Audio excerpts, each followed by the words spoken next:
Hello everyone, welcome to Siyaz international. आज हम लेकर आए हैं लैपटॉप। ये Asus का लैपटॉप है।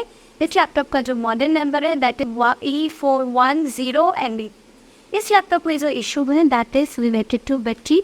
इसकी बैटरी बिल्कुल भी चार्ज नहीं होती एंड मैं आपको अंदर से भी लैपटॉप दिखा देती हूँ and we replace its battery. Screws are being open. अब आप देखिए इसकी बैटरी जो है लाइक सिर्फ बैटरी ही है लैपटॉप में, ऐसा सीन होता है। So firstly being under the battery previous once हमने इसको रिमूव कर दिया and here we go with the new battery. See it's a complete new battery. Will install it और हम इसको फिर चेक करें। ज्ञान बहुत ही लगाएंगे बट अरे इनिशियली इसको ऑन करके चेक करी जाए तो ज़्यादा बैटरी है। 16 की वो भी perfect. Let us open first with the laptop. The screen fan on करके BTCP. There we go. Laptop तो on हो गया है।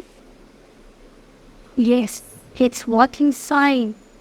पहले वाली बैटरी बिल्कुल भी चार्ज नहीं हो रही थी and ये वाली बैटरी जो है help करी वो सो ड्रेनिंग ही। Thank you for watching my channel and आपको भी अगर लैपटॉप पे बैटरी फिक्स करनी है तो आप भी करवा सकते हैं।